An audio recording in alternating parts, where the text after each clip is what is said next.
नमस्कार विद्यार्थी मित्रांनो, आपल्यासोबत आहे DBN एक्झाम या यूट्यूब चॅनलमध्ये. आज आपण घेऊन आलेलो मोस्ट इम्पॉर्टंट प्रश्न जे येणाऱ्या परीक्षेसाठी खूप महत्त्वपूर्ण आहे, जसं तलाठी भरती, MPSC भरती, पोलीस भरती या सर्वांसाठी उपयुक्त आहे. चला मग आपण स्टार्ट करूया. पहिला प्रश्न आहे, भारतीय राज्यघटनेतील मूलभूत कर्तव्य कोणत्या घटना दुरुस्तीने समावेश करण्यात आलेली आहे? तर या प्रश्नाचे करेक्ट उत्तर मित्रांनो ऑप्शन ए 42वी घटना दुरुस्ती. भारतीय राज्यघटनेतील मूलभूत कर्तव्य हे 42वी घटना दुरुस्तीने समावेश करण्यात आलेले आहे. त्यामुळे प्रश्नाचे उत्तर ऑप्शन ए आहे.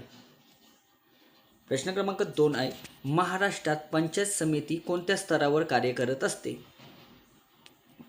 तर या प्रश्नाचे करेक्ट उत्तर ऑप्शन बी तालुका स्तरावर. महाराष्ट्रात पंचायत समिती ही तालुका स्तरावर कार्य करत असते. त्यामुळे प्रश्नाचे उत्तर ऑप्शन बी आहे. प्रश्न क्रमांक 3 आहे, भारताचा नियंत्रक व महालेखा परीक्षक याची नियुक्ती कोण करत असतो?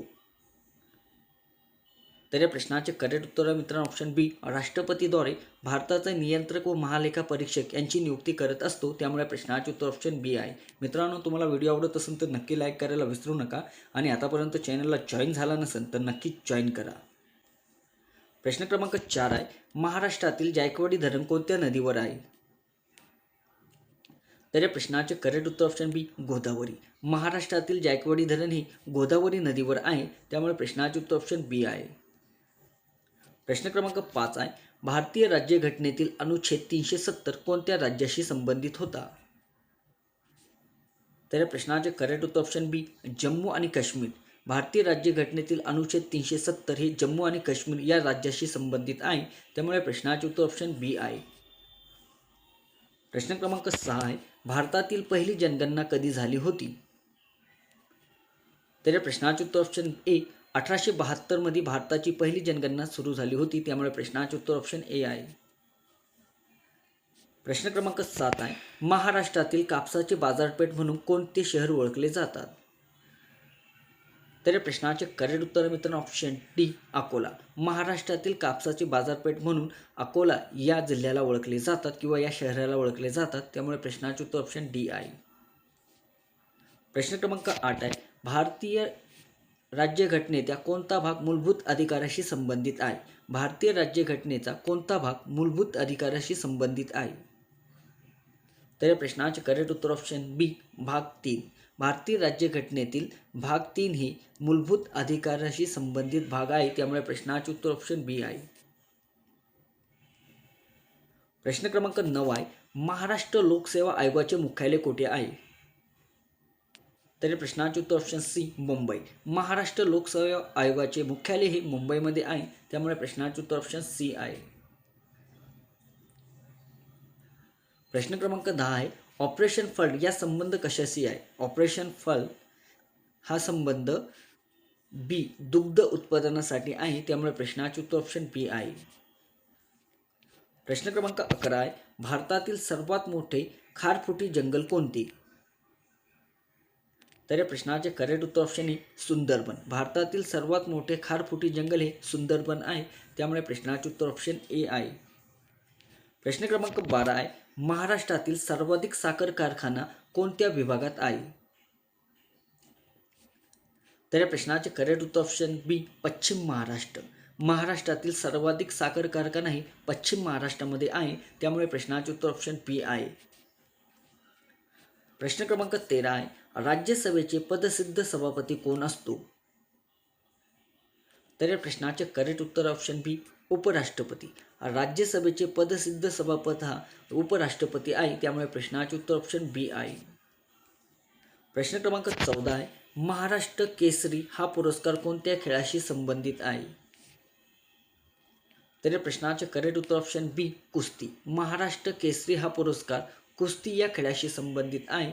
त्यामुळे प्रश्नाचे उत्तर ऑप्शन बी आहे. प्रश्न क्रमांक 15 आहे, भारतीय रिझर्व्ह बँकची स्थापना कधी झाली? तर या प्रश्नाचे करेक्ट उत्तर ऑप्शन ए 1935 मध्ये भारतीय रिझर्व्ह बँकची स्थापना झालेली आहे. त्यामुळे प्रश्नाचे उत्तर ऑप्शन ए आहे. प्रश्न क्रमांक 16 आहे, काळी माती कोणत्या पिकासाठी सर्वाधिक उपयुक्त आहे? तर या प्रश्नाचे करेक्ट उत्तर ऑप्शन बी कापूस. काळी माती ही कापूस या पिकासाठी सर्वाधिक उपयुक्त आहे. त्यामुळे प्रश्नाचे उत्तर ऑप्शन बी आहे. प्रश्न क्रमांक 17 आहे, महाराष्ट्रात सर्वात उंच शिखर कोणते? महाराष्ट्रात सर्वात उंच शिखर हे कळसुबाई आहे, त्यामुळे प्रश्नाचे उत्तर ऑप्शन बी आहे. प्रश्न क्रमांक 18 आहे, लोकसभेचा कार्यकाळ किती वर्षाचा असतो? तर या प्रश्नाचे करेक्ट उत्तर ऑप्शन बी 5 वर्षाचा. लोकसभेचा कार्यकाळ हा 5 वर्षाचा असतो, त्यामुळे प्रश्नाचे उत्तर ऑप्शन बी आहे. प्रश्न क्रमांक 19 आहे, भारतातील श्वेत क्रांतीचे जनक कोण?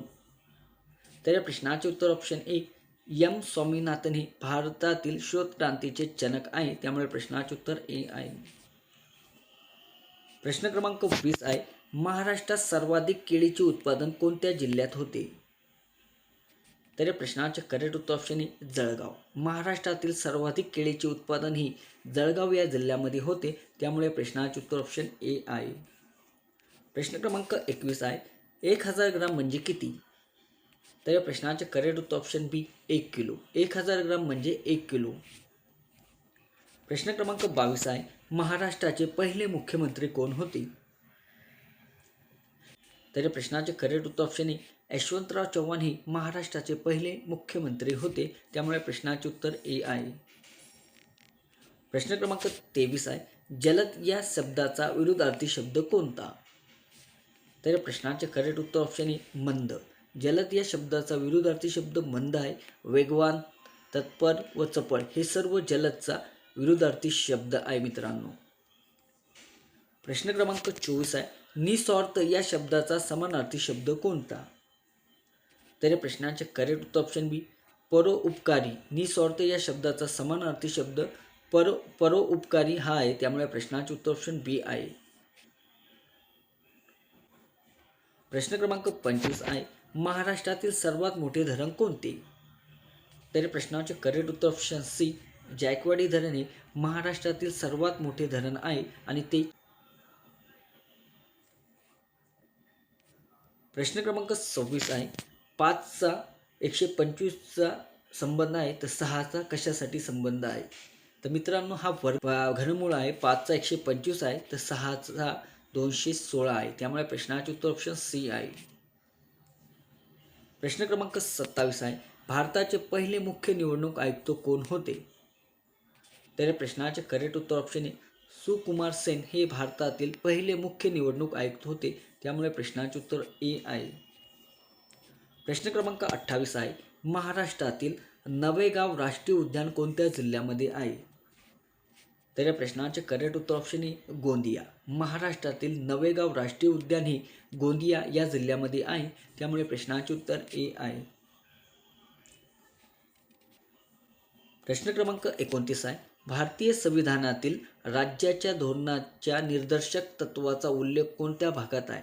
भारतीय संविधानातील राज्याच्या धोरणाच्या निर्देशक तत्वाचा उल्लेख कोणत्या भागामध्ये आहे? तर प्रश्नाचे उत्तर ऑप्शन सी भाग 4 मध्ये आहे, त्यामुळे प्रश्नाचे उत्तर ऑप्शन सी आहे.